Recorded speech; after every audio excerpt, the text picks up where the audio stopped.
Are you on your sober journey and want to know how to attend social events and not drink?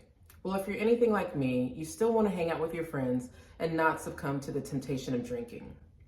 My name is Dory and I am on my sober journey. I make content that hopefully brings you value and helps you stay on your journey as well.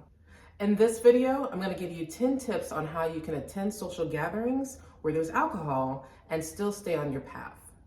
If you like this type of content, please like and subscribe for more. Let's get into it.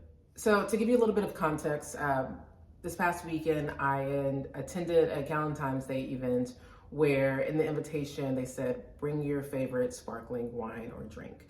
So I knew that there was going to be alcohol there. I still wanted to attend, but I wanted to make sure that I was still able to stay on this path of sobriety, which I started earlier this year. The good news is I was able to attend the event and I was able to manage my temptations to drink and still have a fantastic time.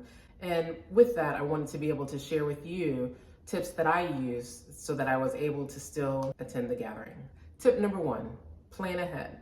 If you know you're going to a gathering where you know there's going to be alcohol, then you need to mentally prepare yourself for it. What are you going to do when someone does ask you for a drink? Tip 1, plan ahead. Now, planning ahead can mean a lot of different things. One is just starting to think about what triggers are going to be there that might make you want to drink. It could be that you know that certain people will be there that might make you want to drink, just the presence of alcohol itself, or even just people asking you if you want to drink. But whatever you know that situation is going to be, think about it and prepare how you're going to respond to it. Tip number 2, bring your own non-alcoholic drink. Tip number 2, bring your own non-alcoholic drink. So that could mean bringing your own non-alcoholic beer, an alcohol-free spirit, or even just sparkling water. So for example, at a recent event, one of the girls had a long drive ahead of her after the party. So she wanted to still participate in the festivities. So she brought her own sparkling water and juice so that she could have her own mocktail mimosa and still be engaged and still participate in the celebratory nature of the event. Tip number 3, use a buddy system. So this means just making sure that someone at the party or the event knows that you are planning to not drink and help you keep accountable. At this past event, it happened to be at my sister's house, and my sister knows that I am trying to stop, or my sister knows that I am on my sober journey. So she went out and brought me a non-alcoholic sparkling juice so that I could still participate. So she also makes sure that there's alcohol-free spirits. So if I wanted to have a martini with her, I could have an alcohol-free martini. So it's always good to make sure that your friends and family know so that they can help support you in your journey. Tip number 4, practice saying no and saying why. While I've been on the sober journey, there have been several times where I've been either out to eat with a friend or just out where drinking is happening, and I would decline on drinking. And this person who has known me to drink, they would ask me why I'm not drinking. When I think about it, it seems weird. It's like, why someone would ask me why I would not drink. Like, people don't ask you why you don't want to have a piece of dessert, or they don't ask you why you don't want chicken, but yet they're going to ask you why you don't want to drink. At first I thought it was weird, but then I realized there could be a couple of reasons why they're asking.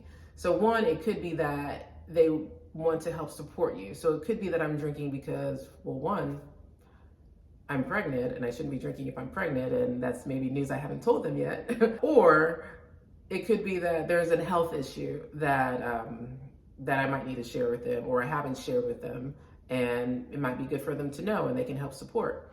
Also, it could be that they're on their own personal sober journey, or they want to cut back themselves, or they want to have the discipline to cut something else out. And it might be that it's not alcohol, but it could be something else, and they want to know how and why you are, able to take the step and I guess accomplish this goal that you set out to accomplish. So asking why is not always a bad reason, it's not always something bad, but be prepared with your answer. And Your answer could be it's none of your business, but be prepared for someone to ask why and how you're going to respond. Tip number 5, engage in the non-drinking activities at the party.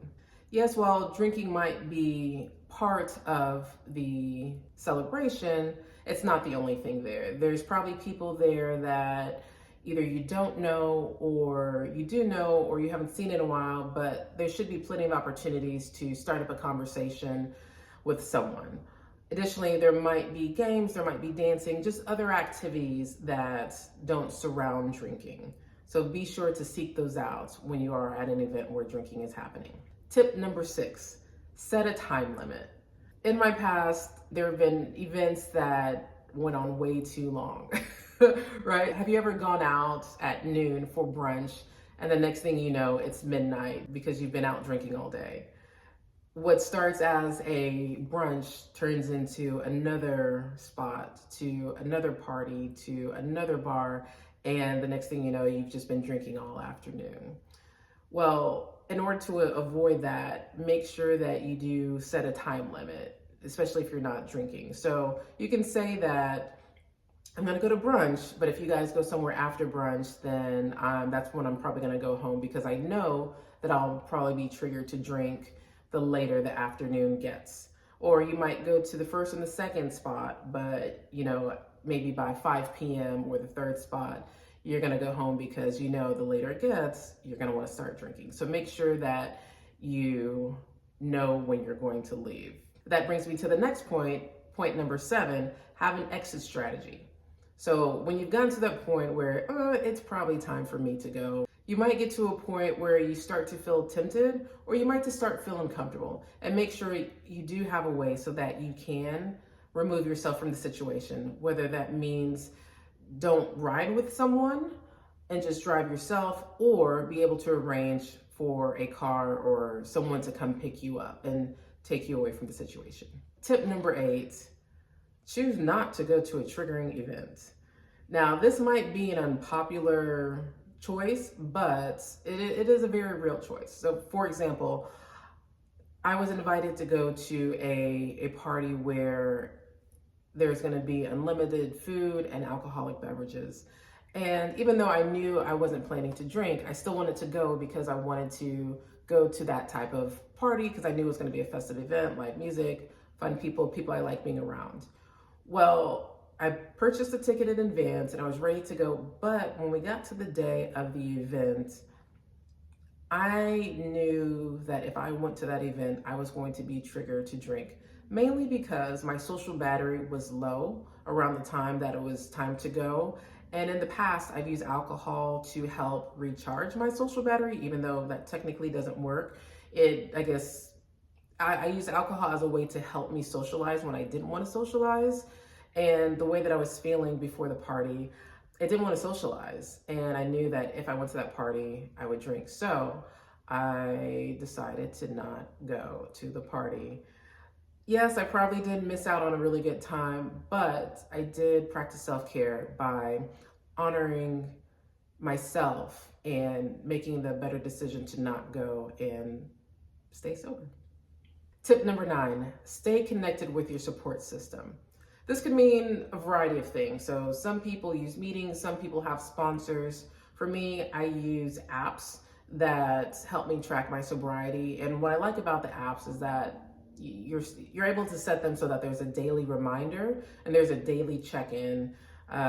So at least every day I'm reminded and I guess congratulated, every day that I do stay sober, there's something that's checking in with me, even though it's not a person.